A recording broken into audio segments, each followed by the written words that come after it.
It's great to have you back on Political Talk this evening. My name is Bola of Famous School and welcome to the platform. This is an interesting platform where we do thorough analysis of what is happening, topical issues in the country, talking about political issues. And of course, if you have been monitoring events, going through the papers or even online conventional media, you realize that there are a lot of topical issues around this time. And of course, the National Assembly appears to be at the center of everything else. Now, the National Assembly has been blamed for so many factors, given the fact that we have a Lawan National Assembly that has said that anything coming from the presidency would be allowed to scale through. And now he has also come out to say, if you think that we are rubber stamped, let us know the areas that you feel that this National Assembly is not acting independently. And of course, this has generated quite a number of controversies. And that brings us to the topic of this evening.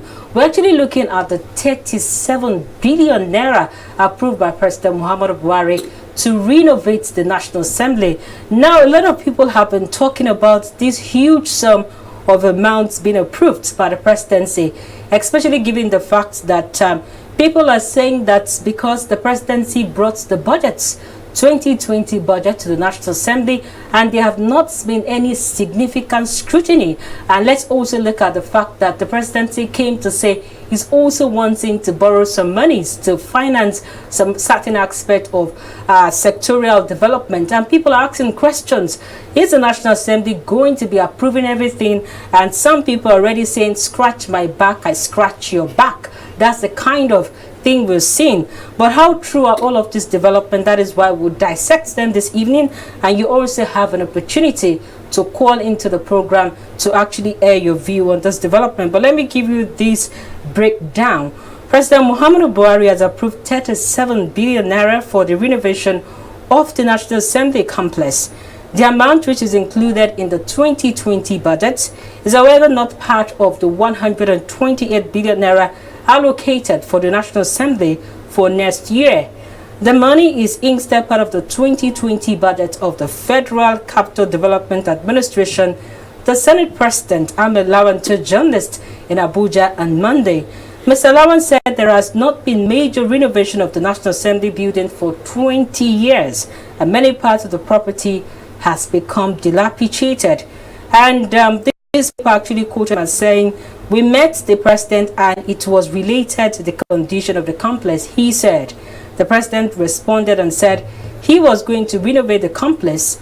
The phase 1 renovation will commence the chambers and committee rooms in the White House. The most interesting factor that we've seen in all of this is that this budget, according to Lawan, is embedded in the FCTA budget, not even in the National Assembly budget. What does this really mean? Okay, let me quickly introduce you to my guests this evening. They are well seated in the studio.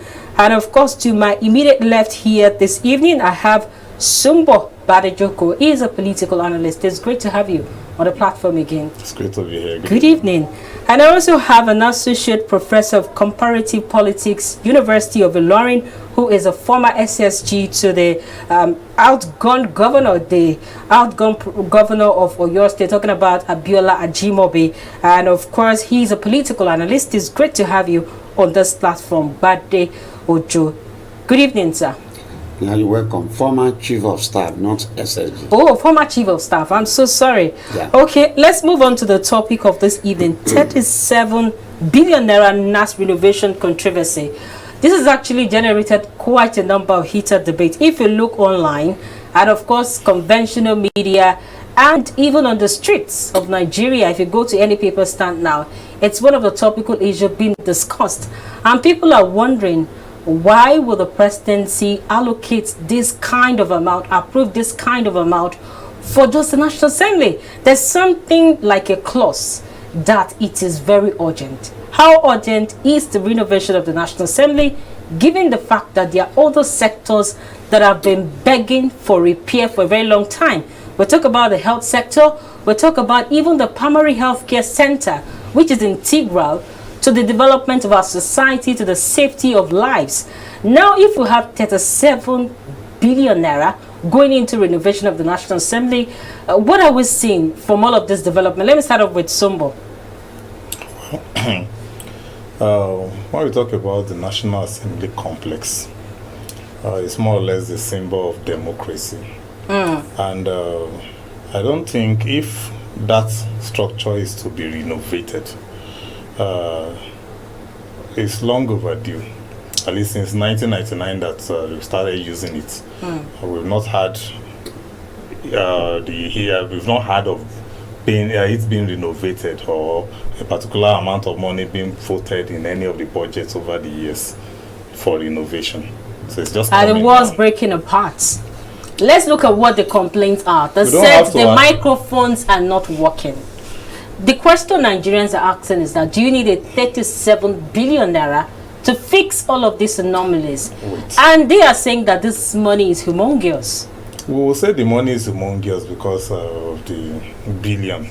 But the truth of the matter is the complex is a very big building and has so many offices, so many other chambers and all that. And if they are saying those that want to, it's not the lawmakers that will do the renovation. It is still the executive that would award the contract, and that's why the presidency is involved. And that's the more reason why it's not included in the National Assembly budget, because they do not have the... Is that not smartness? It's not smartness. The National Assembly, they are lawmakers. Okay. They can't carry out an executive project. So it's not an issue. It's not even a project. It's a project. Renovation is a project. Okay. Let me go to Bade Ojo. Of course, you've monitored this development. Given your experience, do you think that this government should be spending this kind of amount on renovation of the National Assembly? Looking at the size of the National Assembly, that houses both the Senate and the House of Representatives, and if the complex had been abandoned for some 2 decades without renovation, the money may not be humongous. The problem really is that there is one thing in allocating 37 billion for renovation of the complex. Another thing is ensuring that we get value for our money. If 37 billion should be disbursed, are we sure that the complex will be rehabilitated to taste? If you look at Lagos-Ibadan Highway, they have been on the project for long. If you look at Ibadan-Ilorin, which Obasanjo flagged off as far back as year 2000, which is yet to be completed to date. So if you budgeted 37 billion and for the next 10 years you are still on the rehabilitation and you keep on coming with contract re-evaluation, that is the problem with Nigerians. It is not really the volume of money. It is getting value for that money, and it is one thing to budget 37 billion. It is another thing to release even 20 billion in the next 3 years. That is the problem with governance. So when people outside there read it in papers that 37 billion was budgeted, are we sure 37 billion will be released by Ministry of Finance? It's another thing entirely. So governance is very complex, and we are at the stage of underdevelopment because we are not doing the right thing at the right time. But let's even look at the cost of governance. Is it not too expensive? For instance, there are a lot of alien sector of the economy that needs a lot of urgent attention. Now we're talking about sitting, and we know the attitude sometimes of these lawmakers. They've been complaints even from their constituency that all they do is nay and the yeas. They don't really talk about their constituency. So if you have instances like that, that you have abandoned projects at the constituency level, you have ICPC even indicting some of those lawmakers, now placing premium to say that this is urgent just for their comfort. What does it tell us about cost of governance and the structure of governance in the country itself? And you see, from my experience in government, the issue of cost of governance is not the problem per se, but corruption. If you are talking about cost of governance, I have more than what I earn in government back to the university. If in the university I was earning more than what the state government was paying me, how do I agree that the cost of governance is much? It's not about the cost of governance, it's about getting value for public fund and, getting a priority right, so that you don't divert fund into wrong place. White elephant project. When you look at Nigeria generally, what federal government makes on daily basis is sufficient to sustain the structure. It is sufficient to sustain the system. In the United States of America, there are well over 10,000 local governments. So if you summon local government chairman into a meeting, you are inviting a crowd, more than 10,000 human beings. So in Nigeria, we have less than 1,000 local government, 774.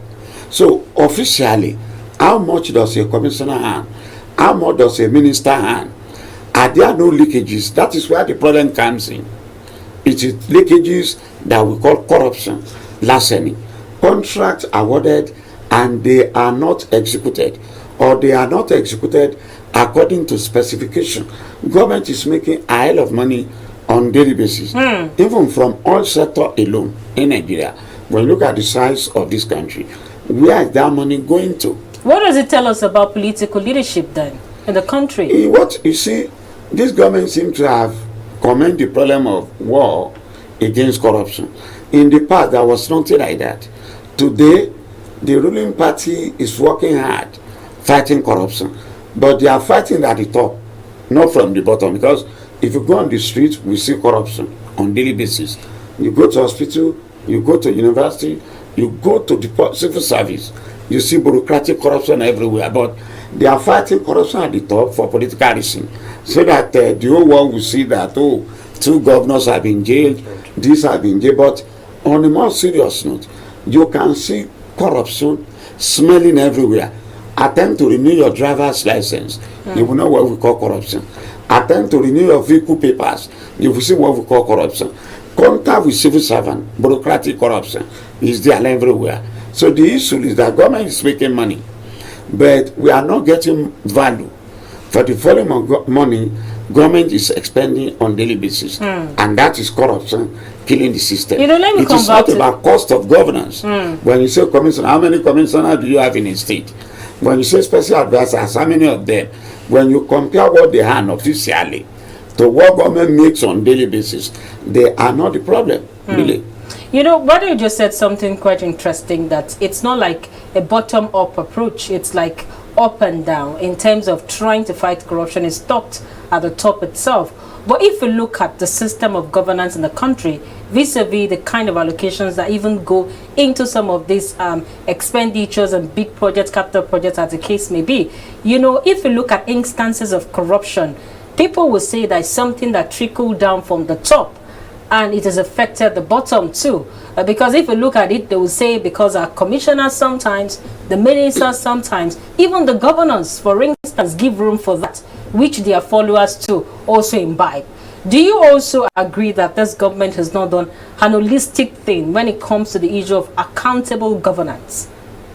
I think we have debated this sometimes in the past. My take on the anti-corruption fight too is quite similar to what Dr. Bade mentioned, and I've always maintained this, that though the intention of the president might be good, but the approach is where I have problem. Okay. And what is my problem with the approach? It's like a scenario is that can be compared to that of a barber who is well skilled at the barbing and refused to sharpen his clipper, and he wants to use the blunt clippers to now barb the hair of the customer. There is only one possibility: it's going to mutilate the hair, no matter how the skill will not reflect. Now, the anti-corruption is supposed to start with institutional reforms. Leave the politicians alone. Don't even, in fact, leave them alone. Don't even come up with anti-corruption fights. Just begin an institutional reforms by blocking the leakages, by massive redeployment, by even trying to remove those who have been complacent within the service. Is it that easy being done? Because the same instances of biometrics being captured, even during Ajimobi's time, where ghost workers were said to have been laid off within the service, and this caused a lot of uproar. coming from the public service. But How easy will that be? Wait. Now, thank God you mentioned Ajimobi. If you look at that administration and the way and manner he handled those things, yes, he didn't come out to say he wants to fight corruption, but he put in place some measures that made it difficult during his administration when you go to some public institutions, because they don't know your identity. Those people there always deal with you with caution. No, that's what they say. And that was not the case before. And the man did not say he's fighting corruption, but he put measures in place that checkmate automatically. So you are saying that you do not pronounce your intention? You don't have to do that, because that's why that pronouncement led to what the vice president later said, that corruption But we will knew fight that back. when Makinde came on board, he actually exhibits some sort of transparency in terms of declaring his asset, and also told us, as a matter of fact, that he's going to be setting up a commission to look critically into the spate of corruption within the state level. You know, if we have corruption at the top, we always know, as a matter of fact, that the executive has said that the mantra is fighting corruption to zero level. But how can we ascertain that, given the fact that if you see some of the projects that even the executives are executing, it appears to be quite big than even the cost of the country itself? Because most times we go out to borrow at the end of the day to finance some of these allocations that we make at the end of the day. Look at the 2020 budgets. They've been issues as to how do we finance the budget when itself. When it comes to the size of the government, this is where I came to the restructuring agitation. The federal government is biting more than it can chew. And in a true federal system, power evolves from the bottom to the top. But what we have in Nigeria is an aberration. It's something contrary to the normal principles of federalism. Now, there's no way a federal government at Abuja will expect to see through all the local governments of the federation at the same time. And here you have federal roads in all states of the federation. It's nonsense. Why would we be calling, let's look at Ibadan that we have. How can you call Iwo Road a federal road? That's the major township road, but it's a federal road. Dugbe to Ojo, down to Moniya, is a federal road, and these are major township road within Ibadan. Why would the state government not have jurisdiction over all these things? And we have so many other things too. And the federal government had left it that way so that the revenue allocation formula will remain the same way it is. And you now have a large chunk of the nation's resources being retained at the federal. How would they not be giving us humongous figures for projects? How would the corruption at the federal level not be that much? Because there is plenty of rooms for such thing to flourish. That's the more reason. But when we do the normal thing, for example, the items on the executive list is damn too much. And you have the concurrent list, which is a little bit, and even in the concurrent, the federal still have some a jurisdiction there. It's just that they share it. But it shouldn't be. There are some, for example, the federal government does not have control over land. We don't need a federal ministry of agriculture. Let us be clear about that. We don't need a federal ministry of education. The duties of federal government should be on the securing the national integrity, defense, How does that happen? foreign affairs, in relationship with our neighbors, both in Africa and all. Those are the areas that the federal government should focus on. But when you are saying they should be the one to control the education, they should control even agriculture, water resources, these things that they don't even have control over. They don't even know where we have water resources sited in some states. And so you are also saying, as a matter of fact, that even the execution of the project in terms of renovation of the National Assembly, it shouldn't be coming from the executive. When it comes to the execution of it, because it's a National Assembly, it's just like saying the Not U.S. like government the wants State to, House of Assembly. because it's just like saying the U.S. government wants to renovate the Capitol building, and you expect the governor of Arizona to now be providing money. No, it has to be that such institutions are federal, no doubt about that. But we are talking about, we are making noise about the figure voted for the renovation because there are so many other things that doesn't concern the federal government that they are holding tight with their two hands, which would all be included in the federal budget. The 10 trillion that we are going to spend in 2020 is just the federal budget. Each of the states has their own multiple billions of naira there. They will still spend individually. Now, when you aggregate all these things together, how many trillion do you think that will amount to? And in the end of the day, you don't see any physical development. You don't see any significant improvement in the standard of living of the people. Dr. Badiojo, do you agree to a level that there's so much power muzzled up within the central that it doesn't trickle down in terms of units being independent here? Let's not forget that restructuring has been on the front burner for a very long time. But President Muhammadu Buhari had asked, how do you want restructuring to take place? People have said along ethnic lines, geopolitical zones. People talk about sectorial restructuring, institutional restructuring, political restructuring. But really, if you're talking about a federal system of governance, how can these powers that, that have been said beyond what Sumbo has said now, that it's muzzled up within the center itself, how do we decentralize this power itself? Nigeria, as of today, the structure for we political scientists is over-centralized.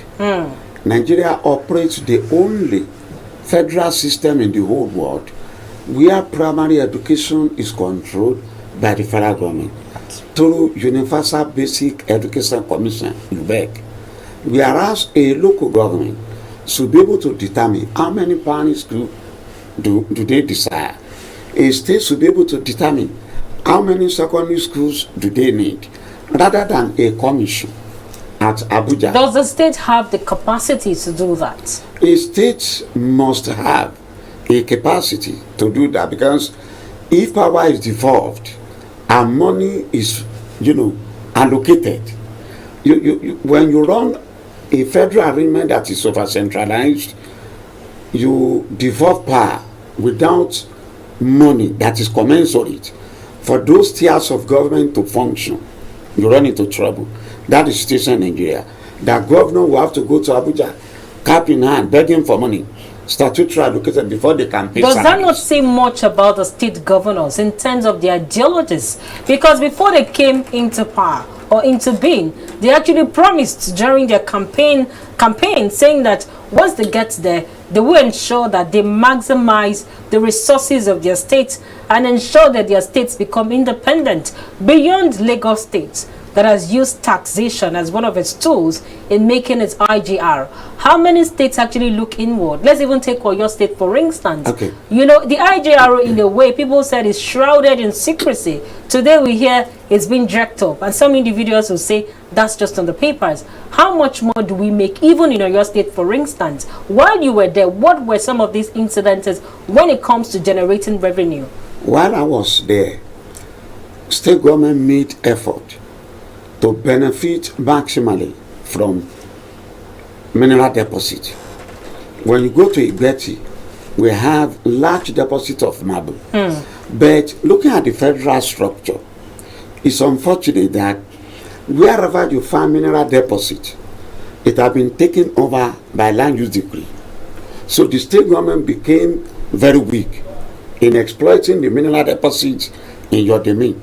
When you go to those states, the largest deposit of bitumen, aside from Canada, Ondo State had the largest deposit of bitumen, and Ondo is a poor state today.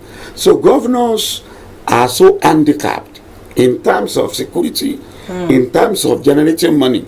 And when you are talking of Lagos, Lagos has dual advantage of being a former federal capital with seaports, airport and all that, and the economy of Lagos. You cannot overtax the people. You will make the people paupers when you overtax them. So you don't need to be too harsh when it comes to taxation. They must have ability to pay. So why there we were considerate that we needed to take into consideration the ability of people to pay. How much were you paying as minimum wage before you want to overtax them? So where government could make the money, federal government law has taken over those tax. So you are saying that the state government, for instance, are handicapped. They can't go to court for a review of some of those processes. Lagos went to court at the time of Tinubu, right? They went to court. That was why we could create LCDAs, local council development authorities. But when you are talking about revenue now, I have not seen any state going to court telling federal government that, look, the mineral resources in our domain belongs to us because the extant law. That is why the Niger Delta region is restless. These laws are not flexible. It's restless. Because there's no flexibility here. No flexibility. And that is why those in the National Assembly, they are amusing to me, because when they, being National Assembly, Senate or Rep, what they are supposed to do, they are not doing it. I've not seen them do anything meaningful in terms of amendment to the Constitution. So you mentioned the word restructuring. Restructuring is nebulous. What it means to the Yoruba is different from what it means to the Igbos.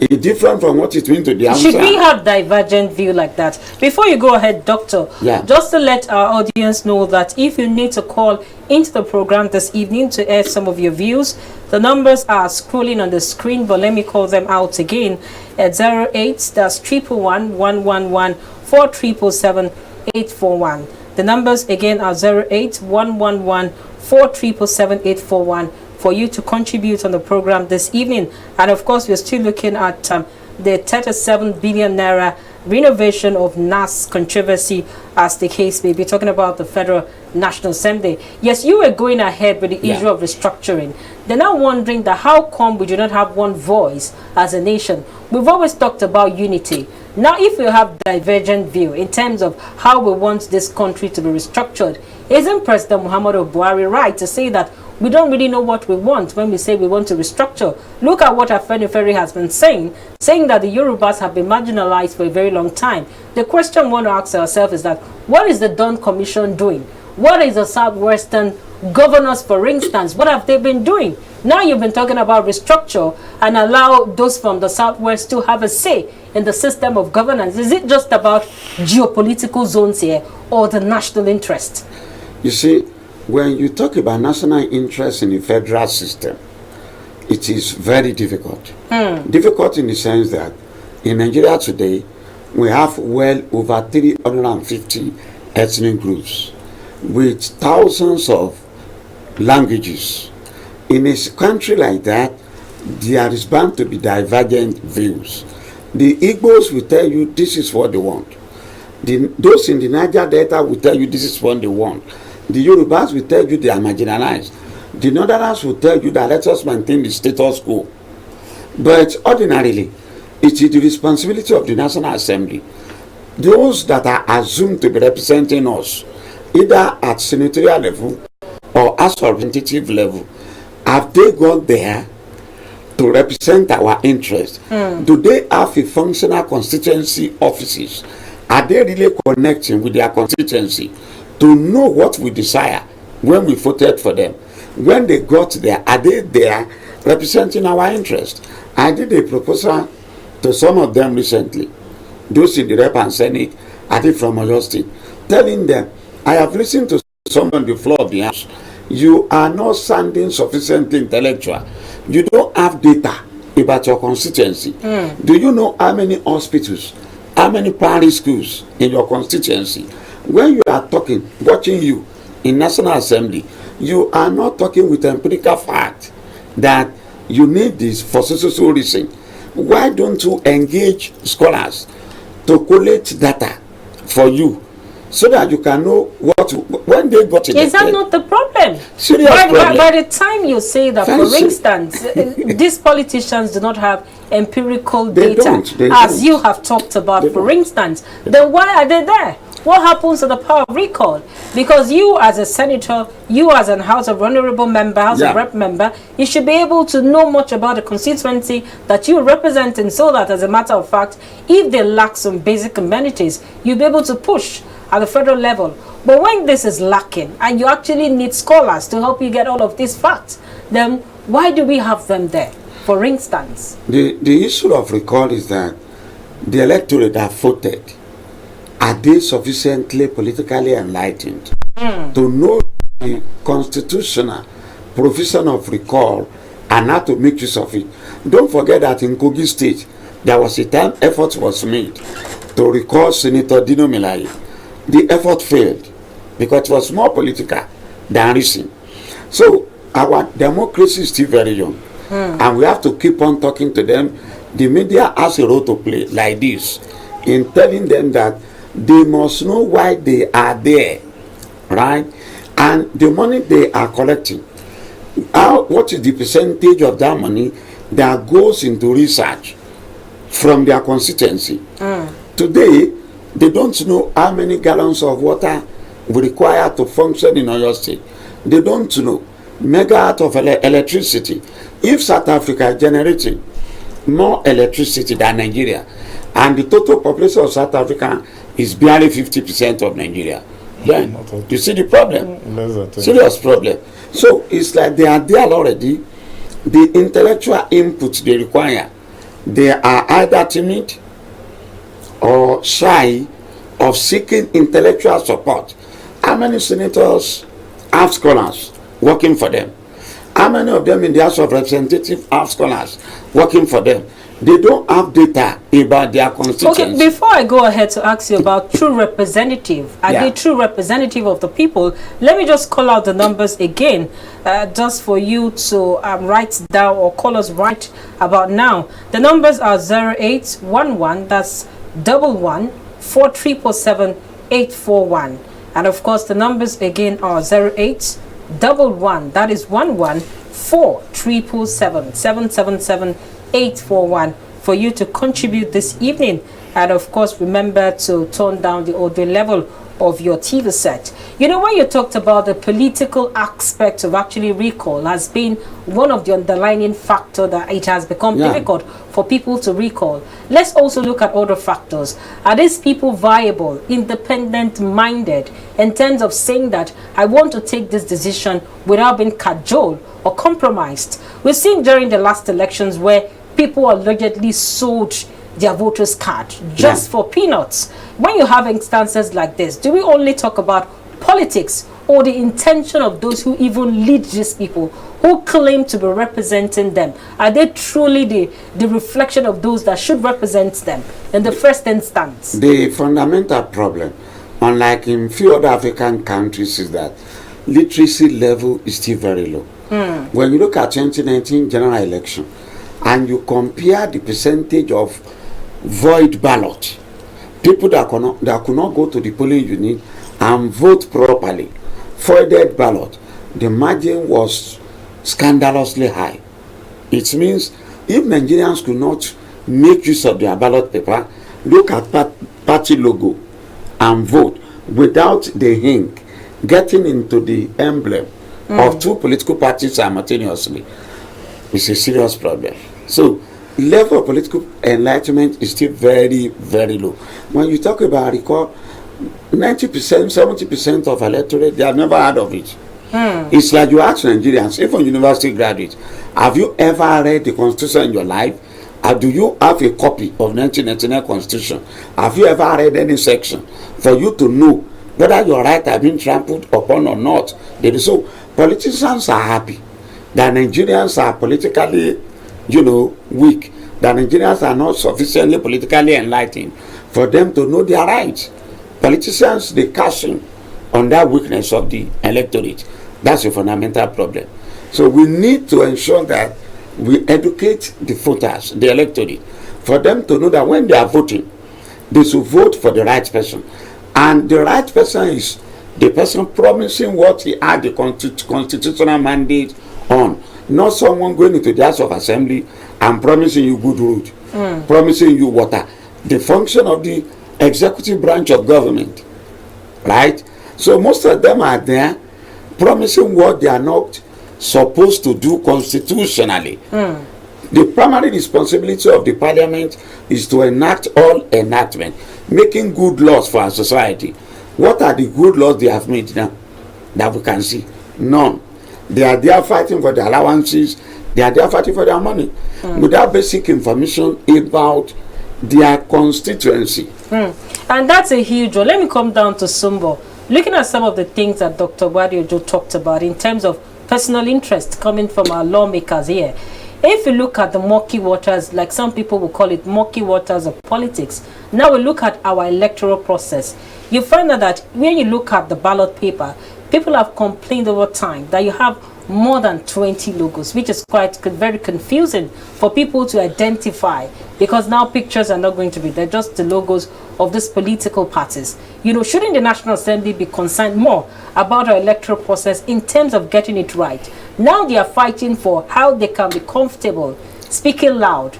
You know, questions have been asked as to what have they really done, talking about even this night assembly that warrants this kind of money for renovation, for them to relax, enjoy themselves, as the case may be, in the public glare. That's what people feel, that they want to be comfortable. How comfortable can they get when you have our electoral process well flawed? You have INEC, most instances, even talking about now that electoral system, in talking about electronic system of voting, is no longer being adopted by this system.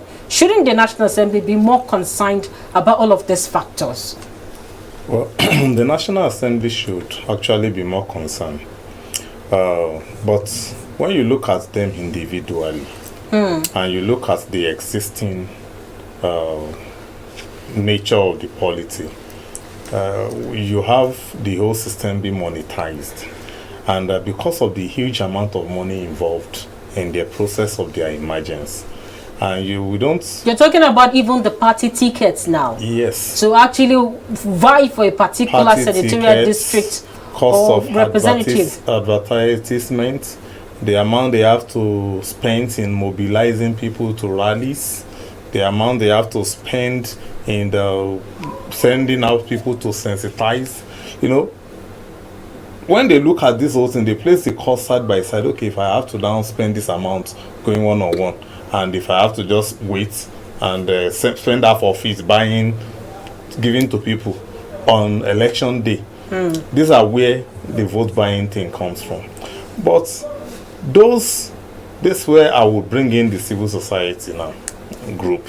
People like SERAP, people like all these labor unions, professional groups and all that. We seems to, push the entire taking care of the Nigerian project in the hands of these people who have personal interest, forgetting that whatsoever they do in that chamber will have impact on us. Now, I've often said that I am looking for a day where the NLC, for instance, will not go on strike because of minimum wage. They will go on strike because the National Assembly has refused to pass a law on devolution of power, which will make the strength at the federal to be reduced and be given to the states. I'm looking for a day where the DA or the MEA will do something similar.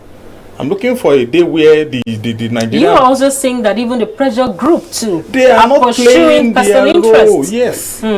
Part of what their role is that they are supposed to put pressure on these lawmakers, organize protests where need be, to ensure that these people do the right thing. They are human beings. They have invested because we are practicing monetics, and they would want to recoup their investments. So on that wise alone, you would not want to really blame them for looking the other way when they're supposed to make quality legislation, because it borders on how patriotic they are individually. And when you now have just less than 50 people being patriotic out of about 360 members in the House of Representatives, which is just minority, how would they, to what extent can they push? But if these 50 people have support of 100,000 masses out there who would put pressure on the remaining 310 House of Rep member, they would be forced to move. That's how things are done. But when citizens, that's why this saying say that the society gets the leader that it chooses by itself. But even if you look at the antecedents of this National Assembly, you've seen them pushing for hate speech bill, and of course the social media clampdown. It has been like a major issue. If you look at all of these factors, the populace appears to even be scared in terms of some of this topical development and actually having an opinion? Okay. Given the fact that you have the National Assembly more raised, concerned about what people say. Thank God you raised that. They are more concerned about what people say. Now, if you follow the resistance to the social media and the speech bill, for instance, you've not seen any organized resistance. It's just individuals speaking, either through the media directly or through the social media.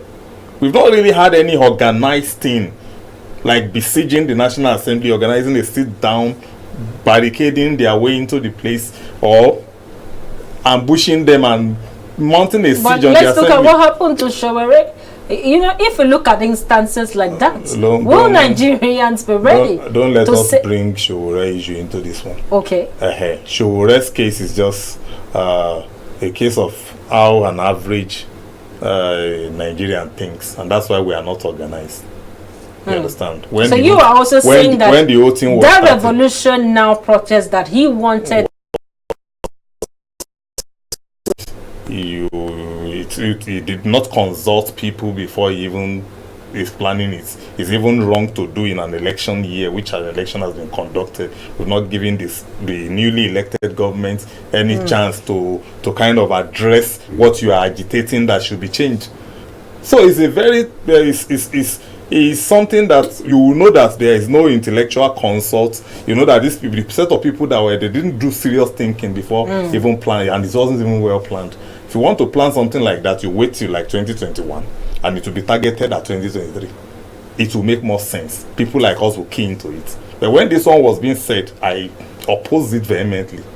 At least I spoke to one of your colleagues on that. It's not going to work, and this guy will end up in trouble. And right there, he is now.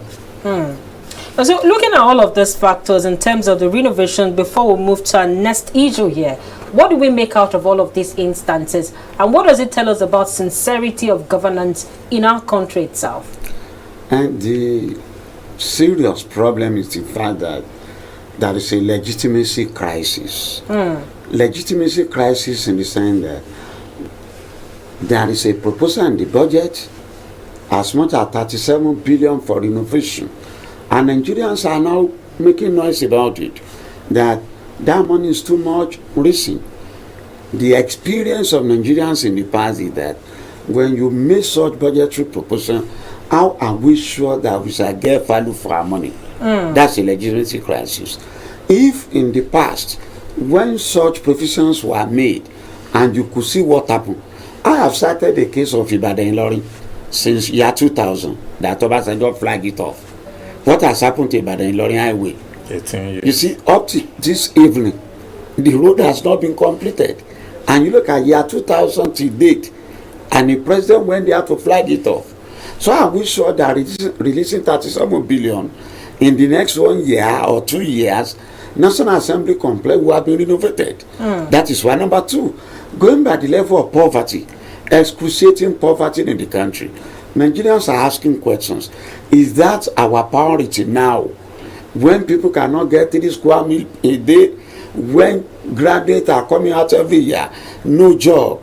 So if you divert that money to health sector, to agri sector, can we get more result than renovation of National Assembly? Those are the questions. And it is because of legitimacy problem. Nigerians don't have sufficient confidence in the people that are governing them. So government need to do more of talking.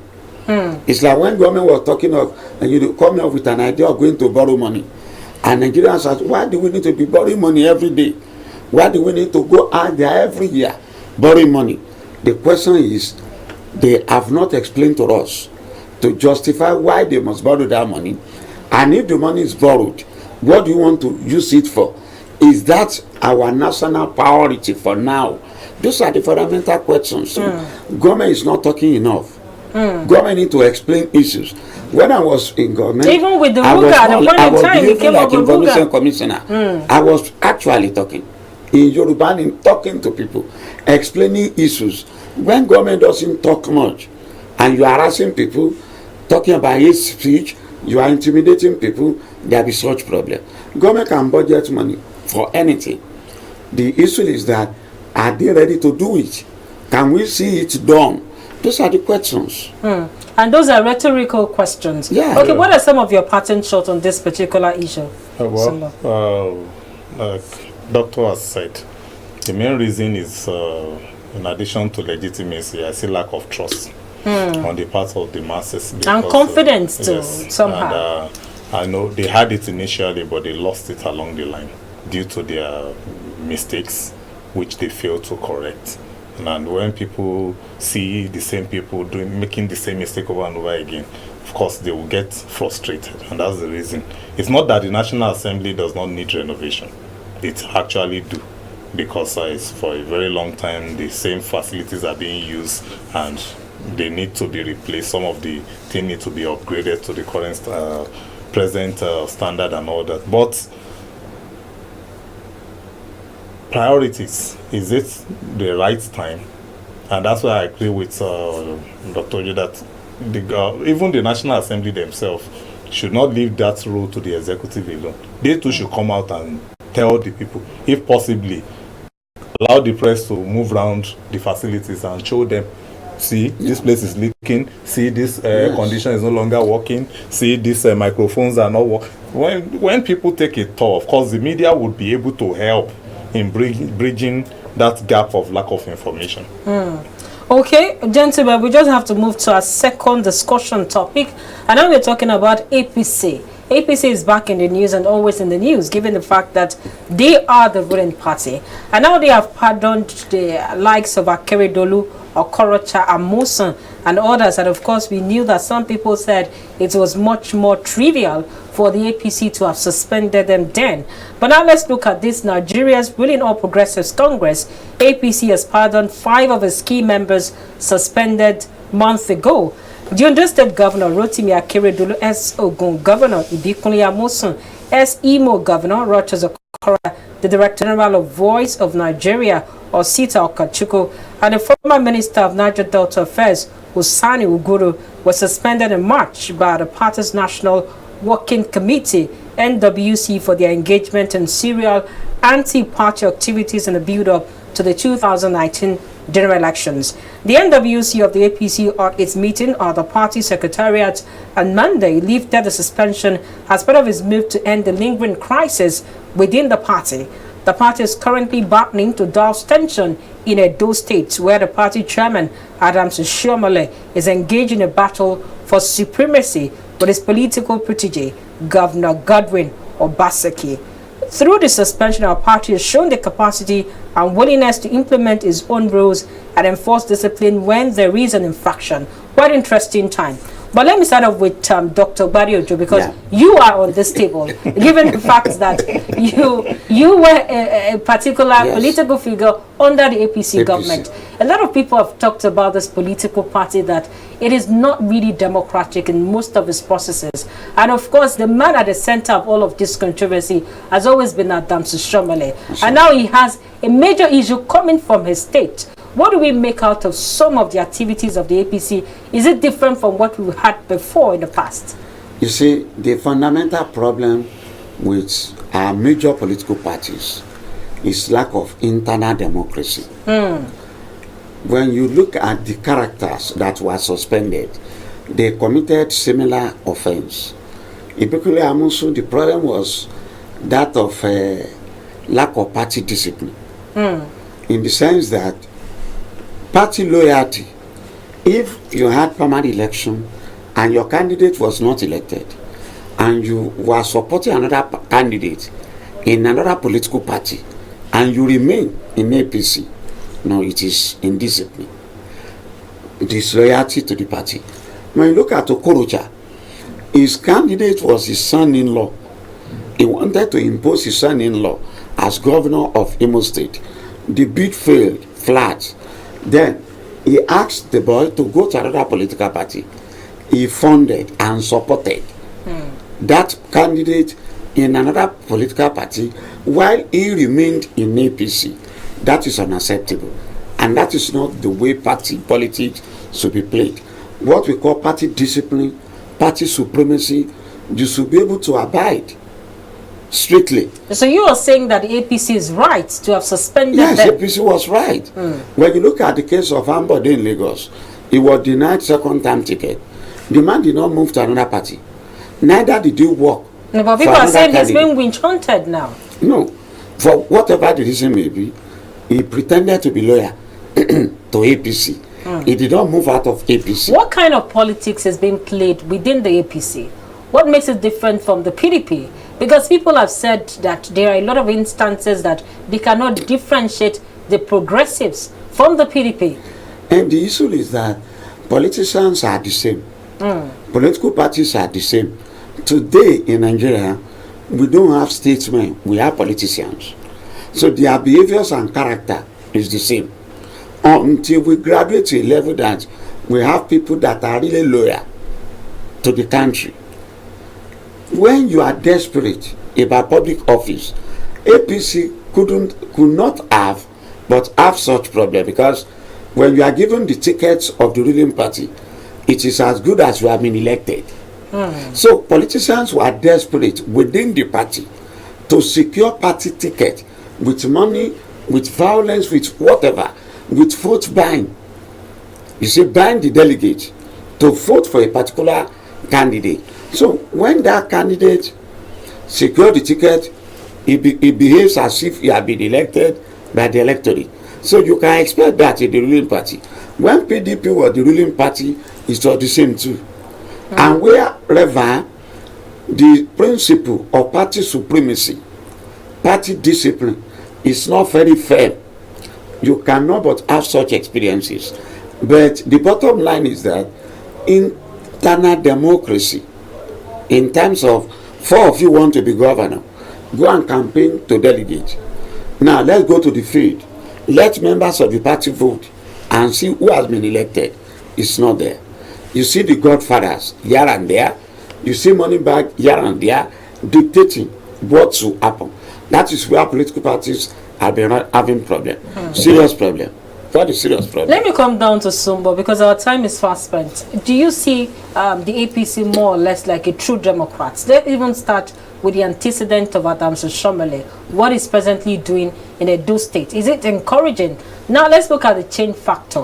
When the APC was coming on board, it made Nigerians understand that there's going to be a mantra of change. It's going to be different from the kind of politics being practiced in the country. Is it true to some of the things that they have said from what we've been saying? Well, they are doing their best to bring about the change they promise. No, but when you have a situation where a good number of the people within the party do not believe in the idea of change, then even the people they are trying to sell the change ideology to also see it as not what they want. Is it going to put food in our mouth? Is it going to put money in our pockets? If it's not going to do that, then forget about it. Now, Adams Oshiomhole, no, we are not addressing one issue. He succeeded Odijo Yegun as the party national chairman, who is also from Edo State, and in a manner that was more or less controversial. You don't expect an Odijo Yegun to just relax like that without fighting back. And you cannot separate what is currently happening in Edo from the tussle between the two of them. So what he has been able to do is to win over the governor, and he's trying to use that against him. But I will only advise the governor to learn from somebody like Adams, former governor of Lagos State. You know, one thing, a APC is an amalgamation of different political ideology. And as at the time of the merger, the party with the largest strength then was the ACN. And the ACN was following the Awolowo ideology, which has a kind of party supremacy over the political office holder. But unfortunately, of all the APC states that we have, the only state that maintains party supremacy is Lagos State. And that's why in Lagos, no governor can hold the office and believe he can throw away the party structure or try to disorganize it. You will regret doing that. That was what happened to the former governor. Now, but unfortunately, the other leaders of the party refused to accept this ideology being sold to them by Asiwaju Tinubu. They rather saw him as attempting to take over the entire party structure and wanting to personalize it. But he knew without a strong political party, without strong party discipline, it will be difficult to control the individuals within the party. And when they don't have an internal discipline, it will affect the internal democracy. And once internal democracy is affected, the opposition will have an edge. And that's why they lost so many states in the last election. Okay, before we go, let me go to Dr. Badeojo. What are some of your parting shots on this very development, given the fact that the president has kept mum?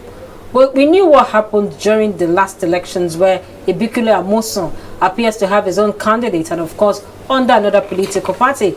We saw the president not willing to interfere in all of those developments, and of course we are seeing what is going on in Edo. For instance, should the president call Adams Oshomole to order, given the fact that there is a reconciliatory committee that was set up, which has not really produced any result? What is the party going to be leading as looking at the elections that are forthcoming in the state? Interestingly, Mr. President himself was part of the problem.